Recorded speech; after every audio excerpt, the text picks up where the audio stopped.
Welcome, new graphic novel review by me, Andrew Ace. You can find me online at UYS999. Now, this week, as you can see, well, fall has arrived, though in Canada really we're just sort of segueing straight into winter, and I haven't turned on the heating yet, so I'm just trying to bundle up for now.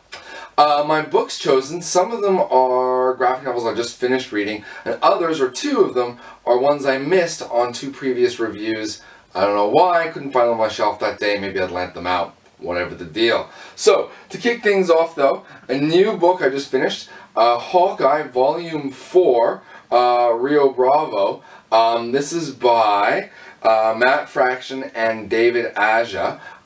They have done a phenomenal run. Now, this book has already been sort of rebooted, or at least there's a new volume out by Jeff Lemire, which I've heard rave reviews about, and I'm just trying to finish up this run, sort of, catching up.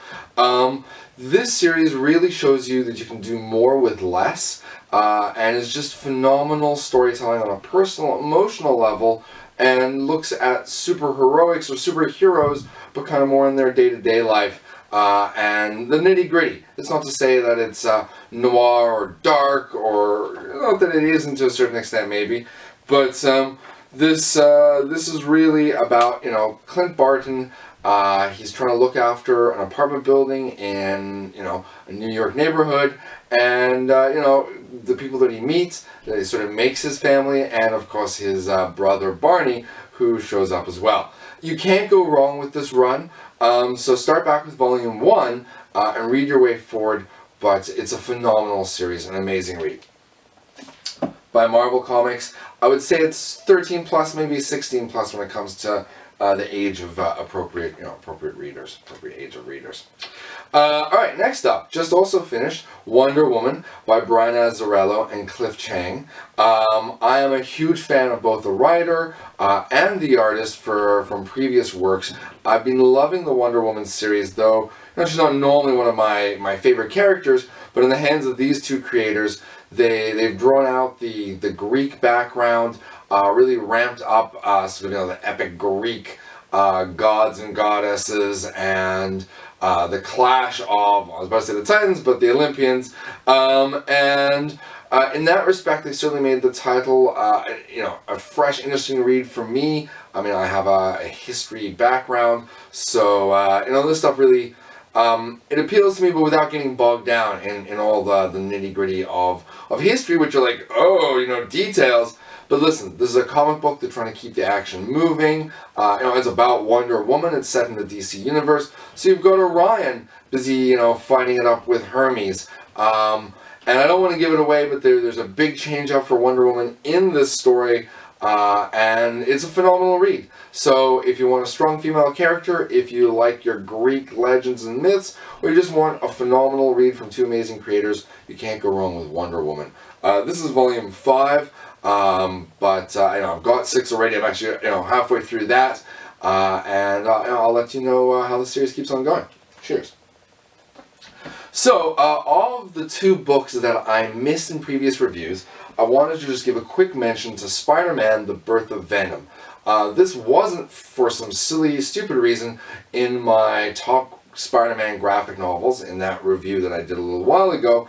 I think I just couldn't find it. When I did, I immediately went, dope! The best thing about this book, well, that's not true. The best thing is obviously uncovering the backstory of Venom, being able to read a bunch of issues that if you're trying to collect them individually, could have price tags of $20 to $50 each.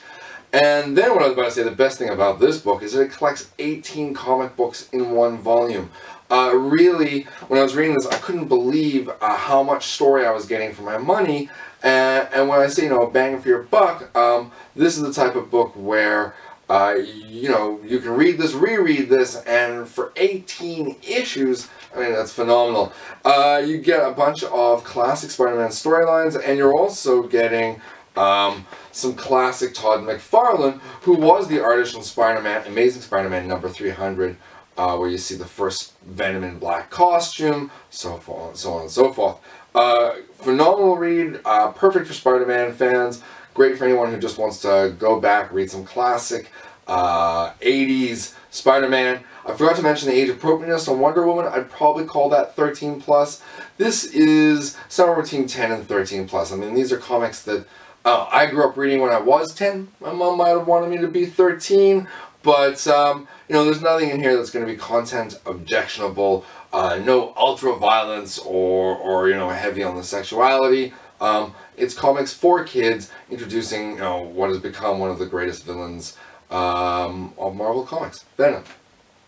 And that finally brings me to, well, I thought I had, oh no, sorry, this is right, this was a book that didn't get mentioned, Hack and Slash, during my Image review. The reason why, and I remember now, Devil Due Press is where it started, and the series is now being, or the license, the creators are now working for Image.